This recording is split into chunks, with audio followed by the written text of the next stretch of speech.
Issue close అయిపోవడం point కాదు sir. ఇలాంటి ఇష్యూలు ఇంకో 100 వస్తాయి. మీకు తెలియని విషయం ఏంటంటే నా ఫోన్లో ఇప్పటికీ అన్నయ్య నేను కూడా ఇలా బాధితుడిని అని చెప్పి నాకు కొంతమంది వాళ్ళ అన్నయ్యకి ఇలా జరిగింది, నా కొడుక్కి ఇలా జరిగింది అని చెప్పి లేడీస్ అండ్ అలాగే వాళ్ళు డైరెక్ట్ బాధితులైన వాళ్ళు కొన్ని వందల మంది నాకు పెడుతుంటే నేను వాళ్ళకి సహాయం చేయలేక చోద్యం చూస్తున్నా. బట్ దీనికి ఈ 100 మందికి నేను సహాయం చేయాలనుకుంటే నా జీవితకాలం సరిపోదు. బట్ ఏదో ఒక రోజు మనం ఈ చట్టాలను మార్చుకుంటే ఖచ్చితంగా మనకి సహకరిస్తుంది అనేది నా పాయింట్. ఇక్కడ ఈ ఇష్యూ క్లోజ్ అయిపోయింది, పాయింట్లెస్. ఇది అసలు ఫైటే కాదు, ఇది ఫైటే ఇల్లే. అసలు ఫైటు ఢిల్లీలో మనం అందరం వెళ్ళి కూర్చోవడానికి మీరు వస్తారా నాతోటి అనేది నా పాయింట్. మీరు వస్తే అంటే మీకు నిజంగా మీ లైఫ్లో ఇది జరుగుండకపోవచ్చు, కానీ మీ తమ్ముడికో లేకపోతే మీ ఫ్రెండ్కో ఎవరికో జరిగే ఛాన్స్ ఉంది, మీకు కూడా జరిగే ఛాన్స్ ఉంది. బట్ ఇలాంటి వాటికి మనం ఎక్స్‌ప్లాయిట్ కాకూడదు అనుకుంటే we should fight. I hope I will get your support. Sure అండి. అండ్ యాక్చువల్లీ లాస్ ఇప్పుడు చాలా ఐ మీన్ పూర్వం కంటే ఇప్పుడు చాలా బెటర్ అయినాయి. అంటే in terms of women and men కొంచెం లేదండి లేదు కాదు. ఒక్క 498A మాత్రమే దాంట్లో కొంత సడలింపు వచ్చింది. కానీ మీరు ఇప్పుడు సెక్షన్ BNS 69 అండ్ 68 చూస్తే దోస్ ఆర్ ఇంకా స్ట్రింజెంట్గా ఉన్నాయి. సడలింపు వచ్చినా కూడా యూజ్ లేదండి. అంటే అదేంటి ఇప్పుడు బేసిక్లీ అంటే అంతకు ముందు ఏంటి అంటే ఇట్లాంటి కేసులు వచ్చినప్పుడు ఫస్ట్ పోలీస్ వచ్చి అరెస్ట్ చేసి తర్వాత మాట్లాడేవారు. అవునవును, అదొక్కటే తప్ప మిగతాదంతా సేమ్. అదే ఇప్పుడైనా పెనం మీద నుంచి పొయ్యిలో పడ్డట్టే ఉంది తప్ప మనం దాని నుంచి బయటికి రావాల్సిన పరిస్థితి. మనం literally there should be a huge fight మనం చేస్తే తప్ప మనం దీని నుంచి బయటపడలేము. లేకపోతే జీవితంలో ఇది ఒక కొత్త వర్టికల్ ఒకటి తయారవుతుంది, కొత్త ఇండస్ట్రీ. ఏంటంటే ఒక అమాయకపు మగాడు, ఒక హనీ ట్రాపు, ఎక్స్టార్షను, ఈవిడ కొంత, ఆవిడకి సహకరించిన పోలీసుకు కొంత, ఇలా వాటర్ సెటిల్మెంట్లు చేసుకొని ఇట్లా చేసుకునేవాళ్ళు అంటారు. అందరూ పోలీసులు అని చెప్పిన కొంతమంది దీంట్లో ఇన్వాల్వ్ అయిన వాళ్ళు ఇదే పనులు చేస్తారు. దాంట్లో కొంతమంది మీడియా వాళ్ళు కూడా, అందరూ కాదు, కొంతమంది మేము సెటిల్ చేస్తామని చెప్పి వాళ్ళు వచ్చి మీ పరువు కాపాడతాం, మీడియాలో బజార్కి ఎడ్చుకుండా మేము చేస్తామని చెప్పి వాళ్ళు కూడా, ఇంకా కొంతమంది లాయర్లు తోచినంత వాడి జీవితం అంతా కూడా వాడు కష్టపడి సంపాదించినంత సర్వనాశనం అయిపోతుంది. సో ఇది మనం కార్తిక్ ఏంటంటే ఇష్యూ వచ్చినప్పుడు నెక్స్ట్ ఏంటో నన్ను అడుగుతున్నాడు. Right Karthik, sure Karthik, thank you so much. Karthik మళ్ళీ చేస్తాం మీకు. యాక్చువల్లీ ఇష్యూ అవుతున్నప్పుడు మా ఫ్రెండ్ సర్కిల్లో ఏంటంటే మీరు అన్నట్టు వాళ్ళ ఫ్రెండ్కి జరిగిందట. అప్పటి నుంచి ఆయన అసలు భలే పోరాడుతున్నాడు, భలే ఫైట్ చేస్తున్నాడు, ప్రతిదీ ఎదుటివాడికి ఛాన్స్ ఇవ్వకుండా మాట్లాడుతున్నాడు. కానీ మీ మీడియా వాళ్ళే సరిగా క్వశ్చన్స్ అడగట్లేదు. అంటే తప్పు కనిపిస్తున్నప్పుడు మీరు ఎందుకు క్వశ్చన్ చేయండి. కొన్ని మనకి ఉంటాయి కదా, ఇప్పుడు బూతులు మాట్లాడుతుంటే బీపులు వేయకూడదు, ఒకళ్ళనే సపోర్ట్ చేస్తూ మాట్లాడకూడదు, ఆపోజిట్ పర్సన్ని కూడా మనం విమర్శలు గట్టిగా చేయకపోయినా కొంచెం స్టాండ్ తీసుకుని మాట్లాడాలి. కానీ ఈ పర్సన్ మాత్రం ఫస్ట్ నుంచి అప్డేట్ ఫాలో అవుతూ నన్ను అడుగుతుంటే పబ్లిక్ డొమైన్లో ఉన్న అతను ఎలా ఫీల్ అవుతున్నాడో మీకు తెలియాలని కాల్ చేశాను యాక్చువల్లీ. కానీ చాలామంది సపోర్ట్ చేస్తున్నారు భాషా గారు. నిజంగా మీకు గాడ్ బ్లెస్సింగ్స్ అలాగే మీ ఫ్యామిలీ విషెస్ కూడా ఉన్నాయని చెప్పొచ్చు. ఎందుకంటే ఇది ఎటు తిరిగినా మీకే రివర్స్.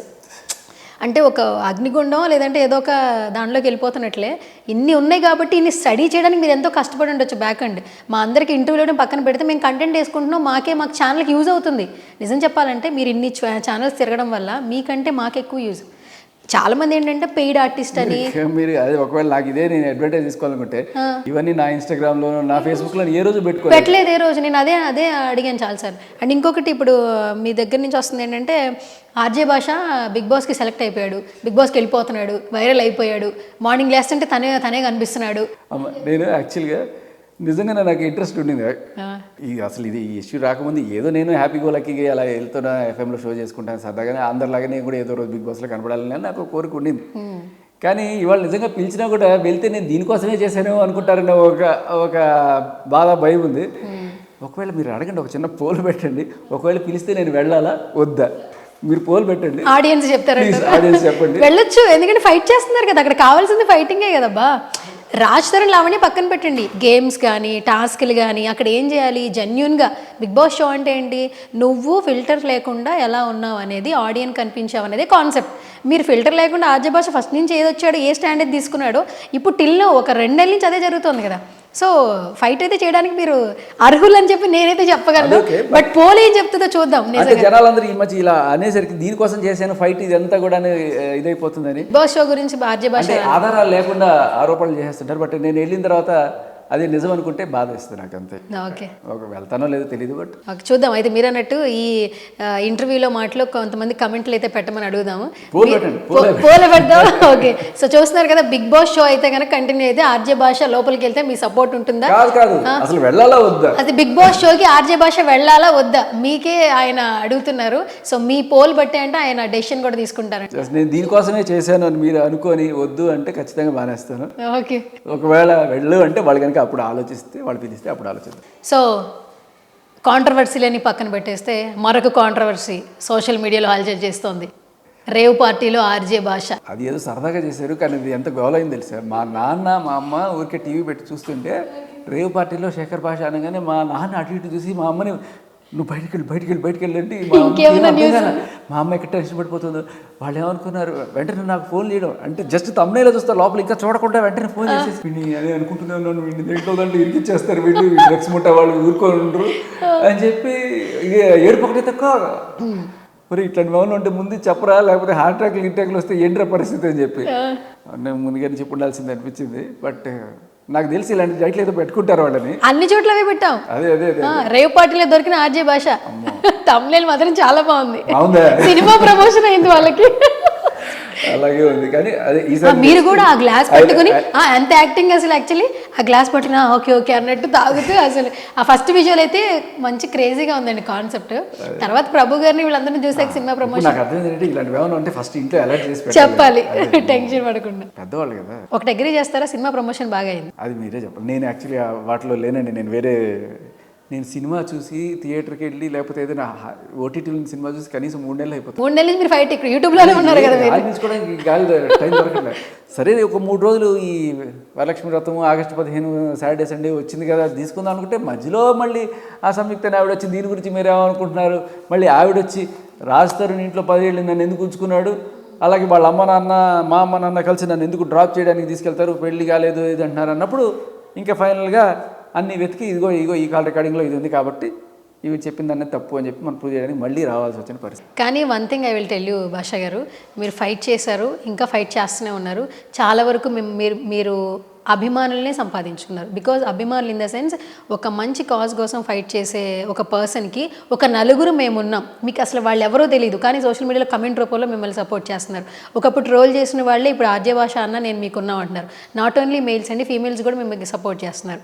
ఒక రకంగా చిన్న క్రేజ్ ఫేమ్ అయితే వచ్చింది.